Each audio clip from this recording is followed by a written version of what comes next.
मैं ओंकार हूं। दुष्टों की भव्यता और अस्थायी सफलता से प्रभावित होने वाले प्राणियों से मैं सदा अप्रसन्न रहता हूं, किंतु सज्जनों के तप जप व कथाओं से प्रभावित होने वाले प्राणियों से मैं सदा प्रसन्न रहता हूं।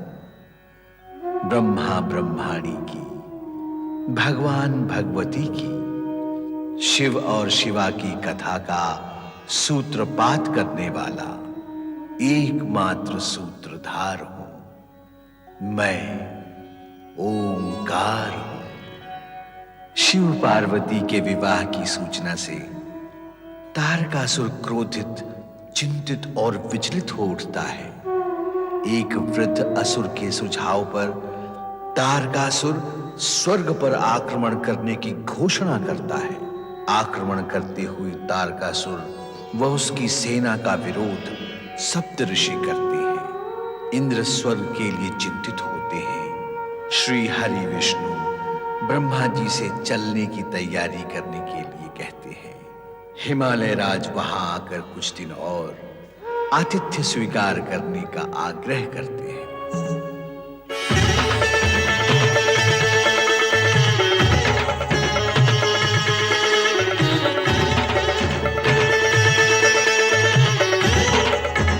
तुम्हारी आंखों में प्रश्न झलक रहा है। क्या तुम कुछ पूछना चाहती हो?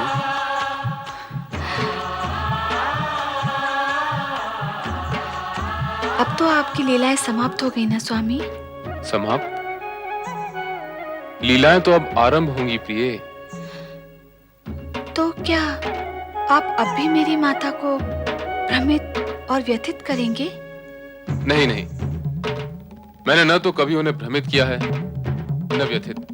अब तो हम दोनों के बीच सारे भ्रम और संदेह समाप्त हो गए।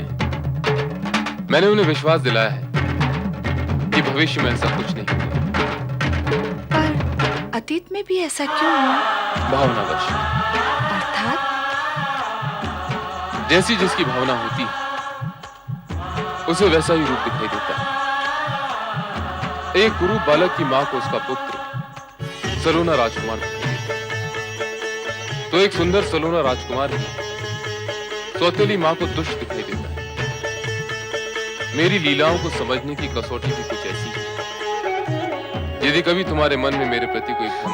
नहीं स्वामी, ना तो मेरे मन में आपके प्रति कभी भ्रम उत्पन्न होगा और ना ही मुझे आपके विचित्र रूप और अनोखी लीला देखने का अवसर मिलेगा। बस तो फिर सब शुभ ही शुभ होगा प्रिय।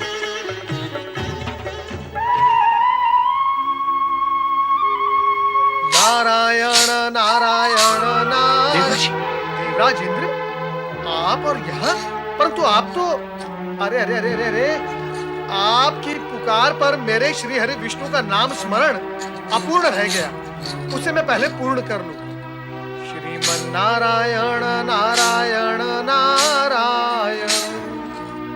अब बताएं, आप पुनः यहाँ? आना पड़ा, आपसे प्रार्थना करने के लिए आना पड़ा। कैसी प्रार्थना? यही कि शीघ्र ही कोई ऐसा उपाय बताएं जिससे ये बारात यहां से प्रस्थान करे और तारकासुर का अंत भी शीघ्र ही हो। नारायण नारायण, आपकी अधीरता श्री हरि विष्णु और परमपिता ब्रह्मदेव के सम्मुख मैं दूसरे शब्दों में प्रकट कर चुका हूँ। फिर क्या हुआ? क्या हुआ?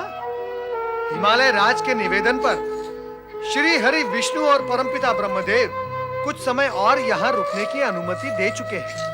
अब इस विषय में मैं आपकी सहायता नहीं कर सकता। देवर्षि, यदि आप ही हमें इस प्रकार असहाय छोड़ देंगे तो फिर हम किसकी सहायता पे विश्वास करें? आप परमपिता ब्रह्मदेव के पास जाइए, श्री हरि विष्णु के पास जाइए, या फिर शिव जी के पास जाइए। वो आपकी सहायता कर सकते हैं, मैं नहीं।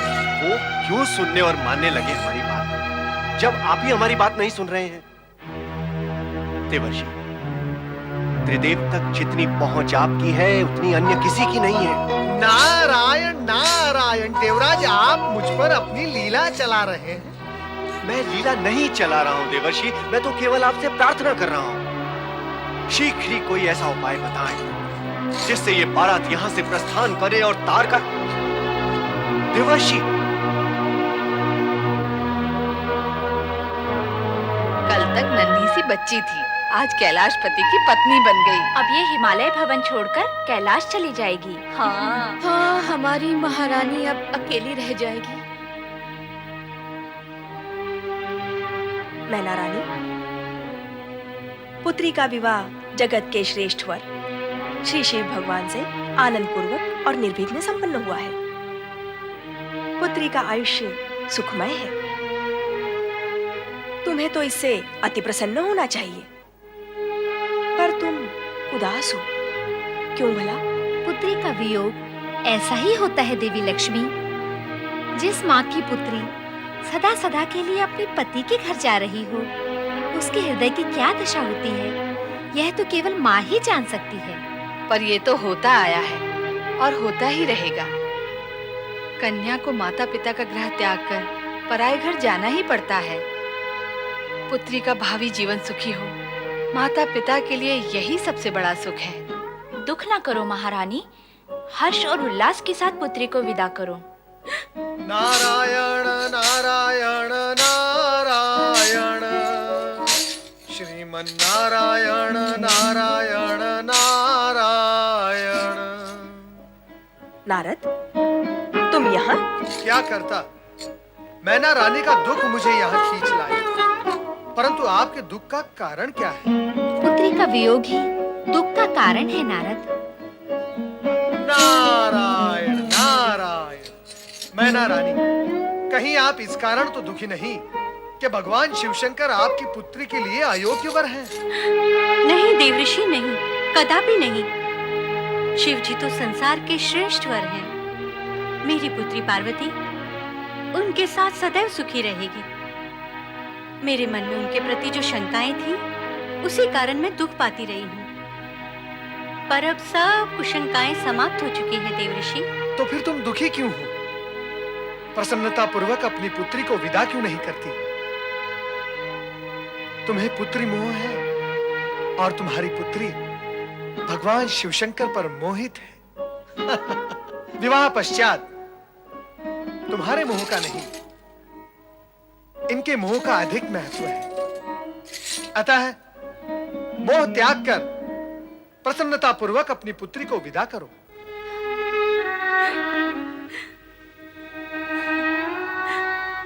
मैं मां हूं ना, पुत्री का मोह कैसे त्याग दूं?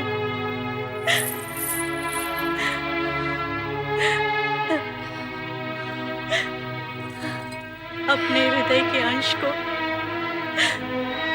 अलग करके विदा करना आसान ही है। मेरी पुत्री,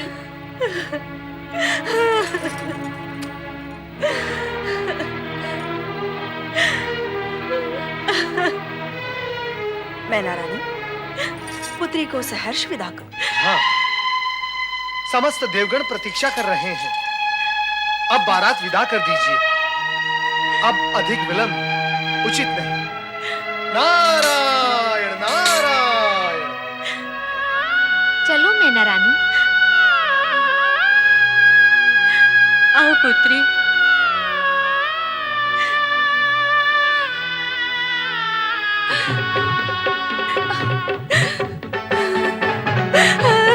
मेरी पुत्री।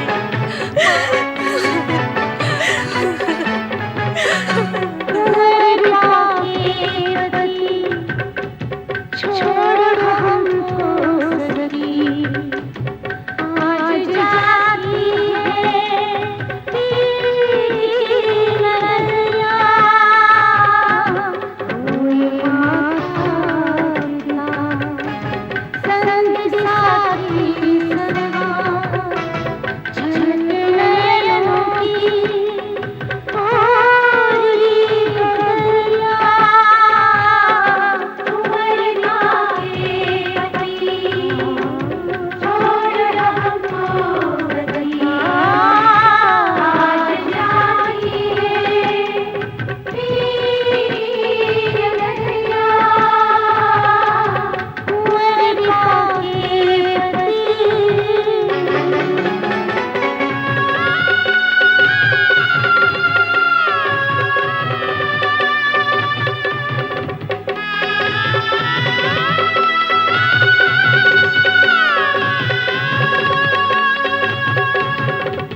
शिव शंकर, आज से हम आपको अपने सर्वस्व सौंप रहे हैं।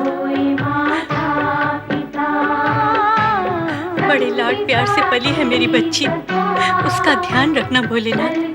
आप तनिक भी चिंता ना करें, मैं पति धर्म का पालन करते हुए पार्वती के सुख दुख का सदा ध्यान रखूंगा। तो अब चले भोलेश्वर?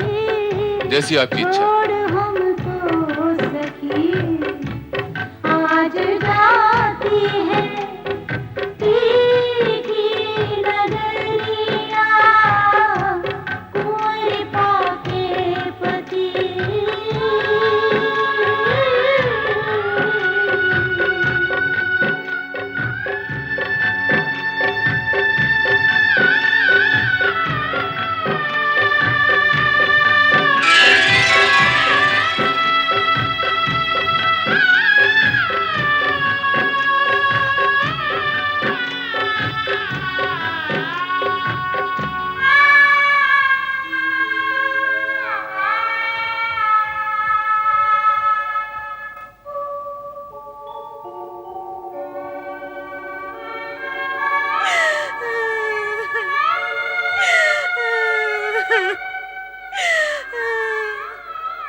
हे शिव शंकर, विवाह के इस मांगलिक एवं शुभ अवसर पर हमारी ओर से बधाई स्वीकार करें। नवदंपति को अनेकानेक बधाई हो।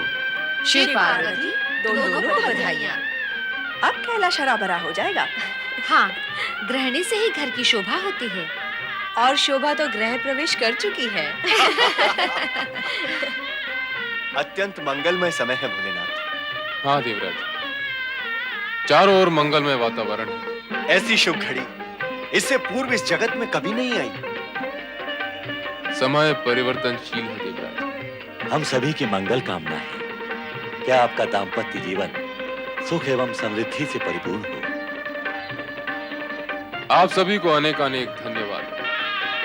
विवाह में आकर बारात की शोभा बढ़ाई, पूर्ण सहयोग दिया। मैं आप सभी का आभारी हूं।